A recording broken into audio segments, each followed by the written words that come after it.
অধিবেশন দেন। আমরা পাকিস্তানের সংখ্যাগুরু এবারে সংগ্রাম স্বাধীনতার সংগ্রাম। জয় বাংলা, জয় পাকিস্তান।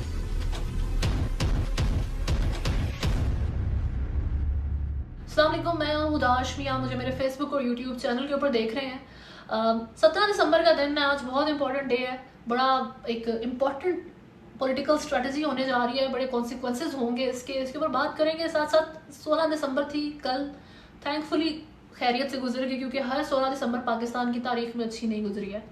एक आई थी जी 2014 में, बिल्कुल इसी तरह की 2023 वाले हालात थे। तब इमरान खान साहब ने धरना दिया हुआ था, पीएमएल की गवर्नमेंट उनको टैकल करने में लगी हुई थी, आर्मी सारी सिचुएशन के अंदर मिक्सड अप थी, कैपिटल सैबोटाज था, सिविल डिसोबीडियंस की बात हो रही थी।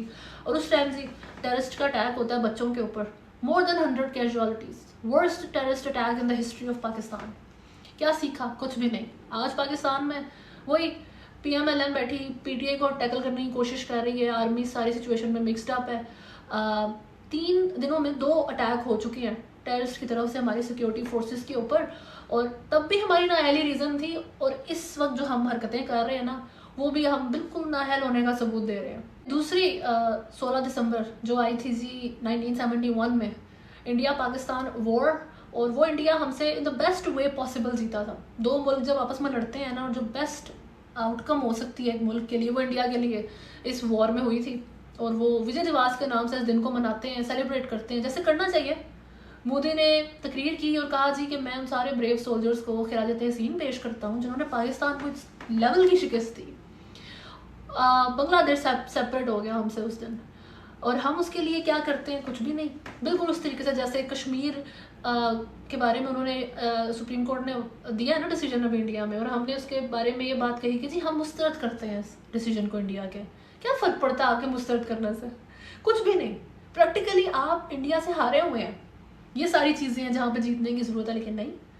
आपने यादगारें शोहदा बनाई हुई हैं एपीएस के बच्चों की, बहुत सारी फौजी जगहों पे बहुत जगह हैं, मेमोरियल्स बने हुए हैं। एक यादगार जो है ना, एक सकूते ढाका की भी बनाए पाकिस्तान में, ताकि हम उसको देखें तो हमें याद आए कि किस तरह का डाउनफॉल देखा है इस मुल्क ने, कैसे हमने इसको रिपीट होने से रोकना है। बलूचिस्तान, खैबर पख्तूनख्वा में किस तरह के हालात बने हुए, ख़ासतौर पर बलूचिस्तान में, हमें ताकि रिमाइंडर मिलता रहे। हम उन लोगों की तस्वीरें लगाएं उधर जो बांग्लादेश का बंदा नहीं चाहता था कि वो सेपरेट हो पाकिस्तान से, लेकिन हमारे पुश किया गया है यहाँ लोगों की तरफ से उनको।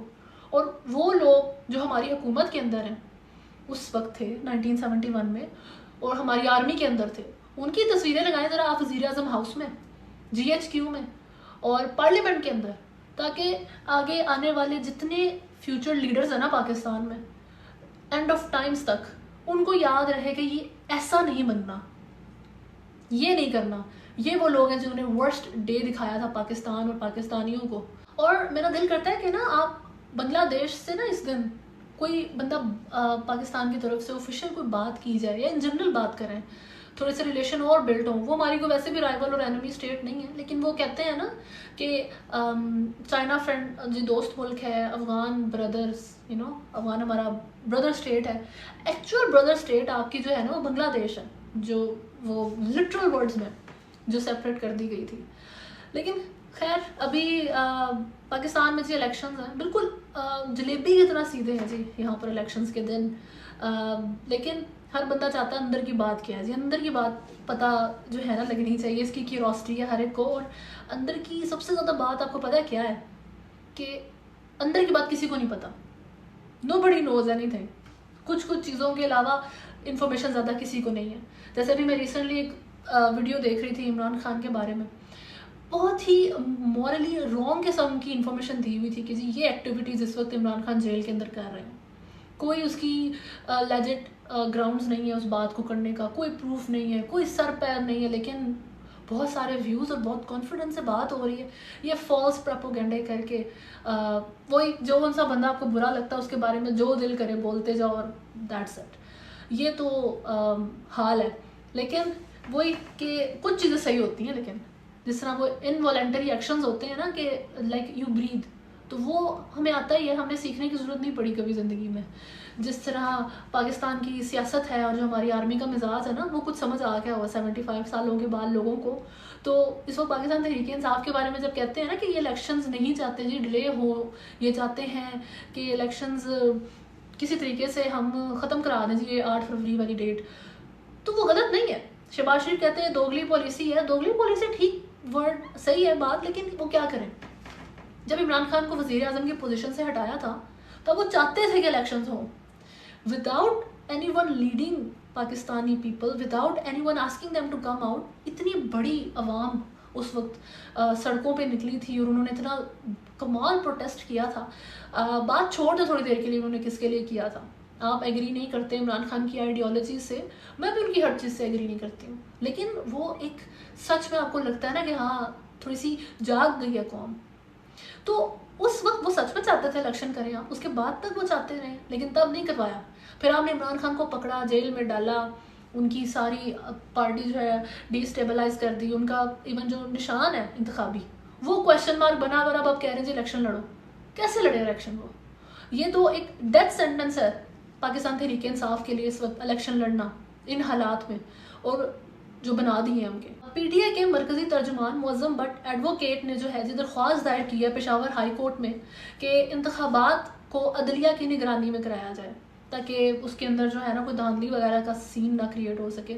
और इलेक्शन कमीशन को उन्होंने हाई कोर्ट ने नोटिस जारी कर दिया इस वजह से, और इसकी जो समाअत है वो चीफ जस्टिस मोहम्मद इब्राहिम खान और जस्टिस शकील अहमद ने की है। साथ साथ पेशावर हाई कोर्ट ने ये कहा है पाकिस्तान तहरीक इंसाफ को कि इलेक्शंस एक दिन आगे या पीछे नहीं होने वाले।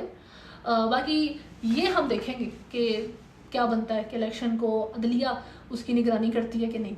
एक और तरफ जो इलेक्शंस की ट्रांसपेरेंसी है उसे इंश्योर करने के लिए इलेक्शन कमीशन को दरख्वास्त दायर की है कि निगरान वफाकी वज़रा को हटा दिया जाए, जिसके लिए इलेक्शन कमीशन ने निगरान वज़ीर आज़म अनवारुल हक काकर साहब, जो अभी रिसेंटली बड़े ट्रेंड में रहे अपनी कमाल गुफ्तगू की वजह से, वो निगरान वज़ीर फवाद हसन फवाद और मशीर अहमद चीमा को नोटिस जारी कर दिया गया। इलेक्शन कमीशन ने दरख्वास्त गुजार को भी नोटिस जारी कर दिया कि जी दरख्वास्त पर समाअत 19 दिसंबर को 1 बजे होगी। ये नज़र आ रहा है कि वो चीज़ें पाकिस्तान तहरीक इंसाफ जो है बिल्कुल, वो कहते हैं ना कि पूरी किट नहीं है उनके पास क्रिकेट की वो खेलने के लिए गेम, लेकिन कोशिश कर रहे हैं वो कि किसी तरीके से सिक्योरली इस चीज़ को परफॉर्म कर लें। गौहर खान जो निगरान चेयरमैन है पाकिस्तान तहरीक इंसाफ के, उन्होंने कहा है कि जी पीटीआई इलेक्शन का कभी बाइकआउट नहीं करेगी, ताहम इंतखाबी मुहिम में हमारी शिरकत ना होना प्री पोल रिगिंग है। अडियाला जेल के बाहर मीडिया से गुफ्तगू में बैरिस्टर गौहर अली खान का कहना था कि हमें आज भी कन्वेंशन और झंडों की इजाज़त नहीं है, ये अवाम का हक है कि वो किसी को भी चुनना चाहते हैं। हम कोशिश कर रहे हैं कि अपने इंतखाबी निशान से इलेक्शन लड़ें। इलेक्शन कमीशन ने शेड्यूल के बाद लेवल प्लेइंग फील्ड फराहम करने की यकीन दहानी कराई थी। अगर लेवल प्लेइंग फील्ड मिले तो 2/3 अक्सरियत हमारी होगी। कॉन्फिडेंस वो अच्छा है Pakistan Tehreek Insaf, this is how they play actually, they play with your mind. अभी उनको ख़ुद को बड़े अच्छे तरीके से आइडिया है कि हम किधर स्टैंड करते हैं, लेकिन इमरान खान ने हमेशा जब बात की है तो ऐसे ही की है कि ही ओन्स एवरीथिंग। वो जो है ना ऑल इन ऑल है इस टाइम, कोई उनको टैकल नहीं कर सकता, जितने मर्जी उनकी पार्टी मसले देख रही होती थी। तो वही उन्होंने भी इसी किस्म से के तरीके से बात की है गौहर अली खान ने।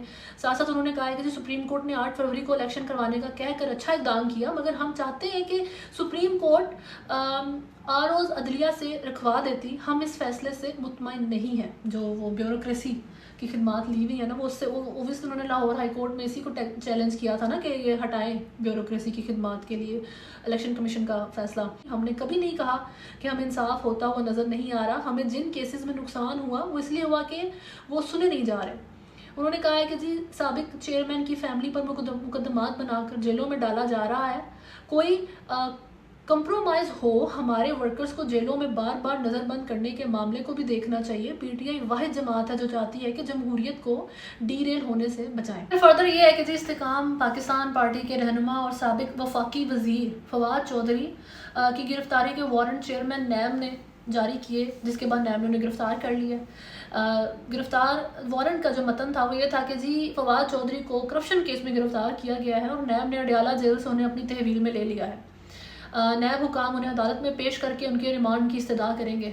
अभी लास्ट टाइम जब इमरान खान की साइफर केस की समाअत हुई है ना, तब सुनने में ये आ रही थी बात कि जी फवाद चौधरी और इमरान खान बड़े टाइम बाद पहली दफ़ा फेस टू फेस हुए हैं, जिसमें इमरान खान ने फवाद चौधरी से पूछा कि जी तुम यहाँ क्या कर रहे हो, जिसके जवाब में फवाद चौधरी ने कहा कि मुझे भी बंद किया हुआ है इन्होंने, और बस इस तरह की थोड़ी सी लाइट टॉक हुई, फिर वो जाके अपनी सीट पे बैठ गए और बात ख़त्म हो गई।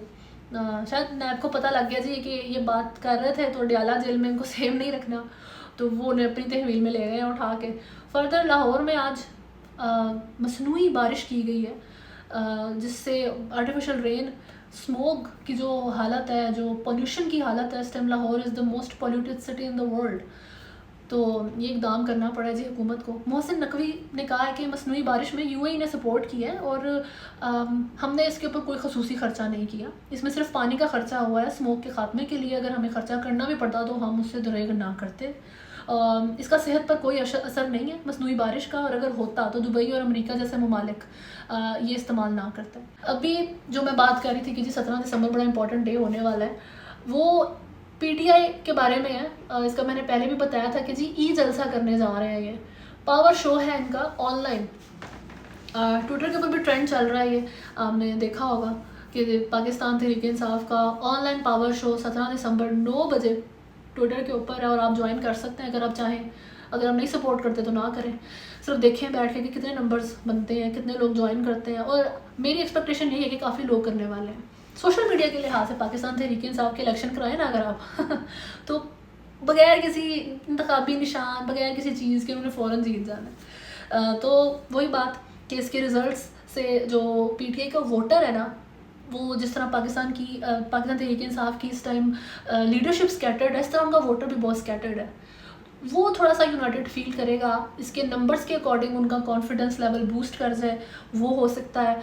और like I said before, excellent idea, और इसका क्रेडिट मैं अगेन इनकी सोशल मीडिया टीम को नहीं देती। ये पाकिस्तान तहरीक इंसाफ चेयरमैन इमरान खान का जो है ना अपना माइंड है सोशल मीडिया को इस तरीके से हैंडल करना, क्योंकि सोशल मीडिया टीम्स हर पॉलिटिकल पार्टी के पास है पूरी दुनिया में, लेकिन the handling of PTI is on another level. अब बात कर लेते हैं जी थोड़ी सी अक्रॉस द बॉर्डर्स की।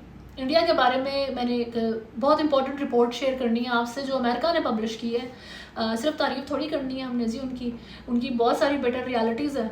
एक कहते हैं ना जी, एक तलवार के ऊपर बैठे हुए हैं वो, बड़ी इंपॉर्टेंट इश्यूज़ हैं इनको दबाया हुआ उन्होंने। इंटरनली ये लोग जो है ना, ये तो मार खा जाए, एक्सटर्नल थ्रेट इनको इतना नहीं है।